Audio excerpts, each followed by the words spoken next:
Classes आज हम लोग देखेंगे मॉडल सेट पेपर जो है वो 3 मॉडल सेट पेपर 3 का देखेंगे। विज्ञान साइंस का हम लोग देखेंगे क्वेश्चन आंसर वगैरह सारा पूरा जो क्वेश्चन आंसर दिया हुआ है हमारा, ठीक है, वो सब देखेंगे। भौतिक विज्ञान, रसायन और जीव विज्ञान तीनों का objective, MCQ question and long question answer, short question answer सब देखेंगे। टोटल 80 मार्क्स का यहाँ लिखा हुआ है। मैं वीडियो को ज़्यादा लंबा बिल्कुल ही नहीं खींचूंगा, ज़्यादा एक्सप्लेन भी नहीं करूँगा, ठीक है। बस जो भी आंसर है उसका मैं वो दिखाता हूँ। तो आइए बिना समय व्यर्थ किए हुए हम लोग देखते हैं। फर्स्ट क्वेश्चन देखिए, यदि R1 और R2 प्रतिरोध पार्श्ववर्धक हो तो इसका समतुल्य प्रतिरोध होता है। तो इसका ए नंबर ऑप्शन होगा R=R1 R2 bye R1 plus R2।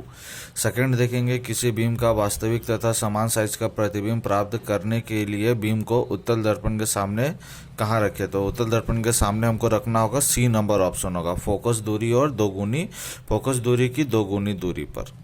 निम्न में से किसका उपयोग खाना बनाने वाले गैस के रूप में नहीं किया जाता है। नहीं यहाँ पे दिया हुआ, आप लोग गलत मत सोच लीजिएगा, नहीं है, इसलिए इसको टिक लगा लीजिएगा। ये हो जाएगा 3 का ए नंबर, CNG। चौथा देखेंगे, निम्न में से किस देश को पवनों का देश कहा जाता है। तो ये ऑप्शन डी हो जाएगा, डेनमार्क। अब देखेंगे क्वेश्चन नंबर 5, घरेलू विद्युत परिपथों में किस संयोजन का उपयोग नहीं किया जाता है। तो इसका ऑप्शन जो हो जाएगा 5 का ए हो जाएगा, श्रेणी क्रम का उपयोग नहीं किया जाता है। संतरे में कौन सा अम्ल पाया जाता है। तो संतरे में सिट्रिक अम्ल पाया जाता है। यदि विलयन के pH का मान 3 है तो क्या होगा। तो याद रखिएगा, अगर किसी विलयन का pH मान 7 से कम होता है तो वो अम्लीय होता है, 7 से ज़्यादा होने से क्षारीय है, तो यहाँ पे ये हो जाएगा अम्लीय। व्यंजक चूर्ण का सूत्र क्या है। तो व्यंजक चूर्ण का सूत्र ए नंबर हो जाएगा, CaOCl2। ये बहुत ही इंपॉर्टेंट क्वेश्चन एग्जाम के लिए। ऑक्सीजन के दो परमाणु के बीच कितने आबंध पाए जाते हैं। तो ऑक्सीजन के दो परमाणु के बीच द्वि आबंध होते हैं, ठीक है। सिंगल आबंध रहेगा तो H2 हो जाएगा, त्रि आबंध रहेगा तो उसको N2 बोलते हैं। 10 नंबर क्वेश्चन है, बेंजीन का सूत्र क्या होता है। तो बेंजीन का सूत्र होता है C6H6, सी नंबर हो जाएगा, 10 का C। अब देखते हैं खाली स्थान भरना है। 11 दर्पण सूत्र का फॉर्मूला क्या होता है। 1/F = 1/V plus 1/B U होता है, ठीक है, जहाँ U बीम की दूरी और V प्रतिबिंब की दूरी है, फोकस की दूरी है। अब हीरे और ग्रेफाइट के कार्बन के क्या है। तो वो दो अपरूप है। एल्किन का सामान्य सूत्र क्या होता है। देखिए यहाँ पे अच्छे से देखिएगा, ये लिखा हुआ अल्किन, अल्केन अल्किन अल्काइन होता है, ठीक है।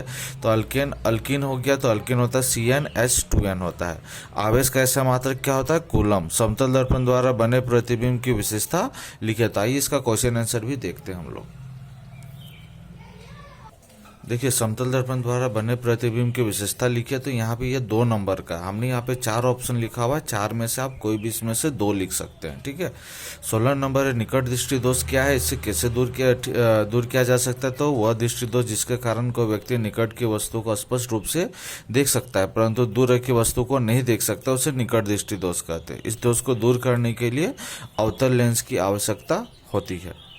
नेक्स्ट क्वेश्चन है 70 नंबर, एक विद्युत परिपथ का आरेख खींचे। तो यह विद्युत परिपथ, ये क्या है, बल्ब है, बैटरी है, स्विच है, अमीटर है, ठीक है। अब आगे देखते हैं नेक्स्ट क्वेश्चन। इसको संतुलित करने के लिए इधर Mn है, ठीक है, O2 है प्लस HCl है। तो यहाँ MnCl2 है और यहाँ 2H2 है यहाँ पर, यहाँ H है। अगर हम यहाँ 2 लगाते हैं तो H यहाँ 4 हो जाता है। तो H की जगह पे यहाँ पे हम लोग 4 दे देंगे तो 4H हो गया, Cl भी 4 हो जाता है, बट Cl2 और Cl2 है। तो देखेंगे कि इस प्रकार से ये हमारा बैलेंस हो गया। अब दिया हुआ 20 नंबर, अपरूपता किसे कहते हैं। कार्बन के 2 प्रमुख अपरूपों के नाम बताएं। तो उत्तर हो जाएगा, जब एक ही तत्व कई रूपों में मिलते हैं तो उस तत्व के गुण को अपरूपता कहते हैं। 2 प्रमुख अपरूप हो जाएंगे, हीरा और ग्रेफाइट। अब 21 नंबर क्वेश्चन देखेंगे, चालक, अचालक, अर्धचालक और अतिचालक को उदाहरण सहित समझाइए। तो चालक हो जाएगा ऐसे पदार्थ जिनमें विद्युत धारा आसानी से बिना किसी रुकावट के प्रवाहित होता है, उसे चालक कहते हैं, जैसे सोना, चांदी, कॉपर आदि। अचालक किसे कहते हैं। तो अचालक हो जाएगा ऐसे पदार्थ विद्युत धारा प्रभावित नहीं होती है, मतलब ऊपर वाला ही आंसर होगा, बट यहाँ पे धारा आसानी से प्रवाहित होती है, यहाँ धारा आसानी से प्रभावित मतलब धारा प्रवाहित ही नहीं होती है, ठीक है, यही आंसर रहेगा, बट यहाँ हो जाएगा नहीं लिख देंगे तो उसे अचालक कहते हैं। जैसे यहाँ पे हो जाएगा प्लास्टिक, रबड़, कांच आदि। अर्धचालक किसे कहते हैं? तो वैसा चालक जिसका प्रतिरोध चालक से ज़्यादा पर कुचालक से कम होता है, मतलब अर्धचालक चालक और अचालक के बीच में रहता है, ठीक है, उसे कुचालक कहते हैं। जैसे कि हो जाएगा यहाँ पे सिलिकॉन और जर्मेनियम। अतिचालक ऐसे पदार्थ या धातु जिनमें निश्चित ताप पर प्रतिरोधकता का मान बहुत तेजी से घटता है और शून्य हो जाता है, उसे अतिचालक कहते हैं। जैसे हो जाएगा यहाँ पे उदाहरण के लिए पारा। 22 नंबर क्वेश्चन देखिए, जीवाश्मी ईंधन किसे कहते हैं तथा जीवाश्मी ईंधन का क्या हानियां हैं? तो पेड़ पौधे एवं जंतु के अवशेष करोड़ों वर्ष तक पृथ्वी के अंदर दबकर ऑक्सीजन की अनुपस्थिति में अधिक ताप और दाब के कारण ईंधनों में परिवर्तित हो जाता है, ऐसे ही ईंधन को जीवाश्म ईंधन कहते हैं। जीवाश्म ईंधन को जलाने के अनेक हानियां हैं। जीवाश्म ईंधन ऊर्जा का अनवीकरणीय स्रोत है। जीवाश्म ईंधन को जलाने पर मुक्त होने वाले कार्बन, नाइट्रोजन तथा सल्फर के ऑक्साइड अम्लीय होते हैं। इनमें अम्लीय वर्षा होती है जो हमारे जल तथा मुद्रा के संसाधनों को प्रभावित करती है। वायु प्रदूषण की समस्या के अतिरिक्त कार्बन डाइऑक्साइड जैसे गैसों का ग्रीन हाउस प्रभाव जीवाश्म ईंधन प्रभावित होता है। यदि हम इन ऊर्जा स्रोतों का उपयोग इसी दर से करते रहेंगे तो इसका भंडारण शीघ्र ही समाप्त हो जाएगा। अगर आप इसे कैसे लिखेंगे, आप इस वीडियो को पॉज कर दीजिएगा और रोक करके आप इसका आंसर लिख सकते हैं कॉपी में, ठीक है। नेक्स्ट क्वेश्चन 23 देखते हैं, धातु एवं अधातु के दो भौतिक तथा दो रासायनिक गुणों में अंतर लिखे। तो भौतिक गुण और रासायनिक गुण। तो सबसे पहले भौतिक गुण देखते हैं। धातु आघातवर्ती तथा तन्य होती है। धातु उष्मा और विद्युत का सुचालक होती है। यहीं इसका उल्टा हो जाएगा, धातु आघातवर्ती तथा तन्य नहीं होती है, भिंगुर होती है। अधातु उष्मा का विद्युत का कुचालक होती है। अब रासायनिक गुण देखते हैं तो धातु विद्युत धनात्मक होती है, धातु विद्युत ऋणात्मक होती है। धातु क्षारीय प्रकृति के ऑक्साइड बनाती है, अधातु अम्लीय या उदासीन प्रवृत्ति के ऑक्साइड बनाती है। 25 क्वेश्चन नंबर है, ये मैथ सॉल्व करना था, ठीक है। तो मैथ्स में यहाँ पे जो दिया 5 सेंटीमीटर लंबा कोई बीम 10 सेंटीमीटर फोकस दूरी की अभिसारी लेंस दिया हुआ। अभिसारी लेंस का मतलब होता है उत्तल दर्पण, ठीक है, या उत्तल लेंस। उत्तल में क्या होता है कि यू केवल माइनस में रहेगा, एफ प्लस में रहता है, बी भी प्लस में रहता है, ठीक है। और 5 सेंटीमीटर लंबा जो दिया हुआ है वो आपका दिया हुआ है एच जो है 5 सेंटीमीटर, मतलब क्वेश्चन में u बराबर -25 है, h बराबर 5 सेंटीमीटर, f बराबर 10 सेंटीमीटर, भी निकालना और h1 निकालना है, m आवर्धन भी निकालना है। तो लेंस का सूत्र हम लोग पढ़े 1/v - 1/u equal to 1/f होता है। 1/v यहाँ से निकालना है तो -1/u का वैल्यू -25 है और f का वैल्यू 10 दिया हुआ है। अब जब इधर देखेंगे कि हमारा यह माइनस माइनस हो गया प्लस, तो 1/25 हो गया बराबर 1/10। अब 1/u भी को अकेले करना है तो ये प्लस उठ करके उधर जाएगा तो ये माइनस चल जाएगा। 10 और 25 का एलसीएम लेंगे तो 50 आएगा। 10 का पहाड़ा में 50 5 बार में आता है, 5 को 1 के साथ गुना किया 5, माइनस 25 का पहाड़ा में 50 2 बार में आता है, 2 को 1 के साथ गुना किया तो 2, 5 में से 2 घटाएं तो आ गया 3, 3/50। तो यहाँ 3 भी के साथ गुना हो गया और 1 50 के साथ, और भी को अकेले किया तो 50 लिख दिया, 3 नीचे, जब दोनों को भागा देंगे तो 16.66 सेंटीमीटर आएगा। अब आवर्धन m बराबर होता है v/u, तो यहाँ पे v जो था हमारा 50/3 था, ठीक है, यहाँ पुट कर दिए, और u जो था वो -25 था। जब इसको सॉल्व किए तो आ गया -2/3 m आया। बट हम लोग आवर्धन m बराबर h1/h भी होता है, ठीक है। तो यहाँ पे हमने वो h1/h होता है और एक होता है -v/u, तो यहाँ पे हमने पुट कर दिया है आवर्धन m जो था -2/3 और h1 और h रहने दिए यहाँ पे, मतलब ये -2/3 कहाँ से आया तो ये m का वैल्यू है, ठीक है। h1 रह गया, h 5। अब जब इसको सॉल्व करेंगे तो 5 2 के साथ गुना होकर -10 हो गया और h1 यहाँ पे रह गया। जब इसे हम लोगों ने भागा दिया h1 बराबर -10/3 तो -3.33 आता रहेगा। तो प्रतिबिंब की स्थिति 16.66 सेंटीमीटर हो गया। या दाईं ओर हो जाएगा, प्रकृति क्या होगा वास्तविक एवं उल्टा, आकार क्या होगा वस्तु से छोटा। इसका अथवा भी सॉल्व किया गया है, ठीक है। श्रेणी क्रम में संयोजित करने के स्थान पर विद्युत युक्तियों को 5 क्रम के बैटरी में संयोजित करने का क्या लाभ है तथा 2 ओम 3 ओम तथा 6 ओम 3 प्रतिरोध किस क्रम में संयोजित करेगी। संयोजन का कुल प्रतिरोध 11 ओम और 1 ओम होती है। अथवा क्वेश्चन उसी का। तो R1 दिया हुआ 2 ओम, R2 दिया 3 ओम, R3 दिया 6 ओम। तीनों प्रतिरोध श्रेणी क्रम में जोड़ने पर R बराबर R1 + R2 + R3, ये फार्मूला है, ठीक है, श्रेणी क्रम का। बस तीनों को जोड़ दिया, 2 3 और 6 हो गया 11 ओम, एक आंसर आ गया, ठीक है। 3 प्रतिरोध प्रतिरोधों का पांचवें क्रम में अगर जोड़ दे तो ये पांचवें क्रम का फार्मूला है। क्या फार्मूला है? तो 1/Rp equal to 1/R1 plus 1/R2 plus 1/3। R1 R2 R3 का वैल्यू पुट कर दिए, तीनों का एलसीएम ले तो 6 आया। फिर ऊपर में 2 का पाढ़ा 6 3 बार में आता है तो 3 लिखा है, 3 का पाढ़ा 6 2 बार में आता है, 2 को 1 के साथ गुना किया 2 आया। 6 का पाढ़ा में 6 एक बार में आता है, 1 को 1 के साथ गुना किया 3 2 5 और 1 6 कट गया तो 1/Rp इक्वल टू 1/1 आया तो Rp बराबर 1, यह आंसर हो गया।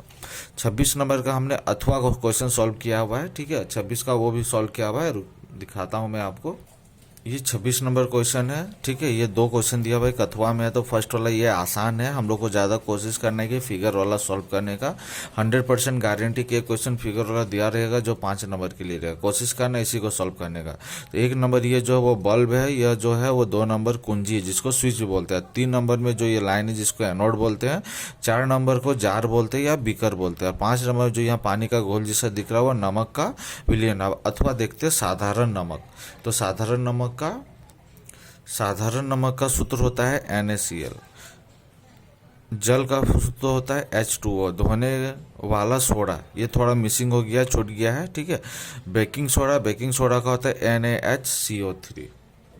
धोने का सोडा का सूत्र Na2CO3.10H2O।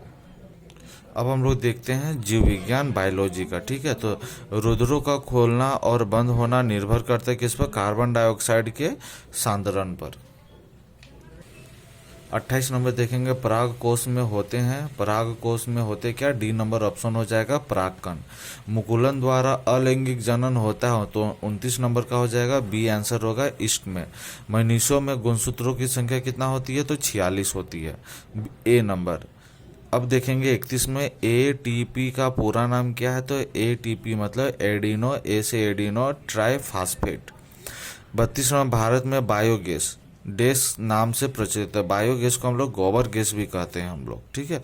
अब देखेंगे 33, रक्त का तरल भाग क्या कहलाता है? तो रक्त का तरल भाग प्लाज्मा कहलाता है। रक्त में प्लेटलेट्स का क्या कार्य है? इसका आंसर मैं दिखा रहा हूँ, वेट करें। देखिए यहाँ पे 33 का रक्त का तरल भाग क्या कहलाता है? प्लाज्मा कहलाता है। रक्त में प्लेटलेट्स का कार्य क्या है? तो प्लेटलेट्स का मुख्य कार्य है शरीर में रक्त स्राव होने से रोकना। 2 नंबर का है तो 2 नंबर जैसा लिखेंगे। 5 नंबर का रहेगा 5 नंबर के जैसा लिखेंगे। छोटा नंबर का रहेगा कम नंबर का तो कम लिखना है, ज़्यादा नंबर का रहेगा तो ज़्यादा लिखना है। ये दोस्त 24 नंबर है जो है वहाँ पे मिसिंग हो गया था। 24 नंबर आप देख सकते हैं, डॉट स्ट्रक्चर के द्वारा दिखाना था NaCl और MgCl, ठीक है। ये फिगर है उसका 24 नंबर का, छूट गया था जो मैंने वहाँ बताया नहीं था, आप इसे देख सकते हैं। अब नेक्स्ट और आगे चलते हैं। देखिए यह 34 नंबर है, आहार श्रृंखला और आहार जल में अंतर क्या है? तो आहार श्रृंखला इधर लिखेंगे, आहार जल इधर लिखेंगे। आहार श्रृंखला का 1 नंबर है, किसी परितंत्र में पदार्थों का चक्रीय प्रवाह आहार श्रृंखला कहलाता है। आहार जाल किसी परितंत्र में पाए जाने वाले आहार श्रृंखलाओं के संजाल को आहार जाल कहा जाता है। दूसरा पॉइंट है, यह सरल होती है और यह जटिल होती है। 35 नंबर का जो आंसर है, जीनों के किन्हीं 3 विशेषताओं का उल्लेख करें। तो पहला विशेषता, दूसरा विशेषता, 3। पहला विशेषता ये आनुवांशिक पदार्थों की इकाई है जिनमें द्विगुणन की क्षमता होती है। दूसरा ये है, तीसरा ये है बायोलॉजी का, ठीक है। और 36 नंबर जो है, झारखंड तथा बिहार राज्यों में शिशु लिंग अनुपात तेजी से घट रहा है, इसका क्या कारण है? तो इसका आंसर मैंने लिखा नहीं, आप सुन सकते हैं कि झारखंड तथा बिहार राज्यों में शिशु लिंग अनुपात तेजी से घट रहा है। इसका ये कारण है कि लोग साक्षर नहीं है, ठीक है। आदमी लोग सोचते हैं कि वो लड़कों को ज़्यादा चाहते हैं और लड़कियों को कम चाहते हैं, जिसकी वजह से क्या होता है कि भ्रूण हत्या किया जाता है। माँ के पेट में ही अगर पता उन्हें चल जाता है अल्ट्रासाउंड के द्वारा कि अगर लड़की है तो उन्हें लड़कियाँ ज़्यादातर पसंद नहीं करते, जिसकी वजह से भ्रूण हत्या कर देते हैं। जिसकी तुलना में शिशु में जो है लड़कों का आबादी बढ़ रहा है और लड़कियों की आबादी घट रहा है। यह मुख्य कारण है। इसको ठीक करने के लिए लोगों को जागरूक करना होगा, लड़का लड़की के बीच के अंतर को हटाना होगा। नेक्स्ट क्वेश्चन देखते हैं। 37 नंबर देखिए, पोषीय स्तर क्या है? एक आहार श्रृंखला के उदाहरण दीजिए तथा इन्हें विभिन्न पोषीय स्तर बताए। तो उत्तर है, किसी खाद्य श्रृंखला के विभिन्न चरणों या स्तरों को पोषीय स्तर कहते हैं। आहार श्रृंखला का उदाहरण है हरे पौधे, जिसे खरगोश खाता है, खरगोश को लोमड़ी खाता है, लोमड़ी को शेर खाता है। इसी चीज को यहाँ लिखा गया। इस आहार श्रृंखला में हरे पौधे उत्पादक है, अतः प्रथम पोषीय स्तर पर स्थित है। ये हरे पौधे प्राथमिक उपभोक्ता द्वारा खाए जाते हैं, अतः प्राथमिक उपभोक्ता खरगोश द्वितीय पोषीय स्तर का निर्माण करती है।